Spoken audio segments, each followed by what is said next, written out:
Hello everybody, welcome to Handstands with Natalie. I am Natalie, I teach the art of hand balancing, and today we have a quick introduction to backbending, because often when we practice or when people practice handstands, the different types of backbending are mixed together and confused. So when you're practicing, it's very useful to keep them just in your mind apart and understand what you're aiming at and what you are actually practicing.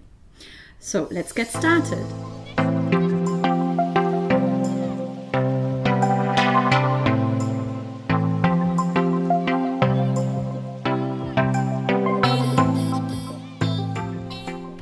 Number one, the normal 7, which is basically an extension of the straight line 7, a 7 with a straight line, but now you want to bend your back further and you want to push your shoulders under.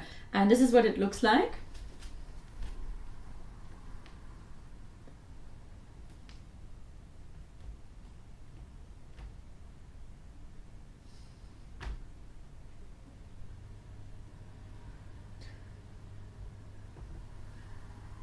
So basically, in this handstand, you are aiming at pushing your shoulders and your upper body under, yeah? You are not really using the weight of your hips, but you are focusing on melting your chest to the front. So basically, what you want to do is you want to achieve a point where you're not holding onto your muscles anymore, and you have enough of a release in the upper body, and of course you do need the flexibility for that as well, but it's basically more about finding a point where everything is sort of squashed, cushioned down. So you want to keep your thighs as close to your chest as possible, so you want to decrease the gap between your legs and your upper body. And at the same time, it's really useful also to take your head to the front, because that's going to help you to open your shoulders, yeah? But in this handstand, basically the weight is going down and you want to lower your point of balance by pushing your chest to the front here, yeah? So here I am allowing my chest to melt to the front. If you're staying rigid and you're trying to push yourself there, it's unlikely to happen. So you want to stick your bottom to the back out and allow your chest to melt underneath you rather than really pushing it there, yeah? So there's a moment, there's an element of release in this. Your thighs are close to your chest and you're trying to think of lowering your balance point. Number 2, using the weight of your hips to open your shoulders up further. So some of you may be familiar with this stretch here against the wall, where you're using the weight of your hips to open your chest. Yeah, so this is the second way of opening your shoulders, and the position that it creates is slightly different, but it's also a very different method of achieving the shoulder opening.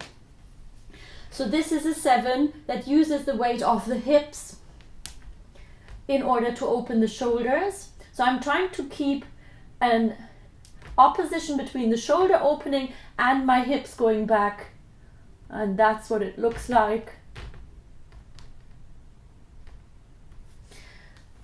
Yeah, so here I am using the weight of my hips in order to create a push, in order to push my shoulders out further, and here I really need to be aware of the opposition between my shoulders and my hips, yeah, so there's a very gentle balance there, and it does create a very strong push in the shoulders. So here I am using the weight of my hips to open up the shoulders, and I'm also slightly leaning. I'm leaning into the shoulder opening.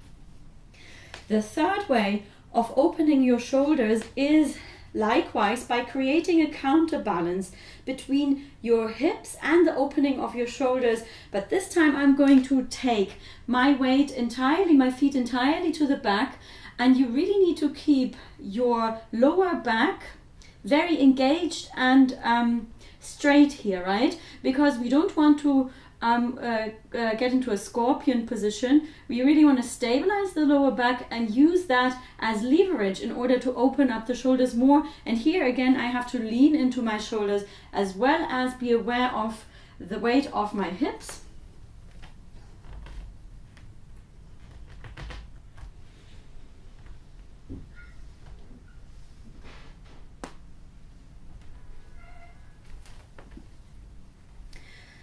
So here I'm again using the weight of my hips in order to open up my shoulders further.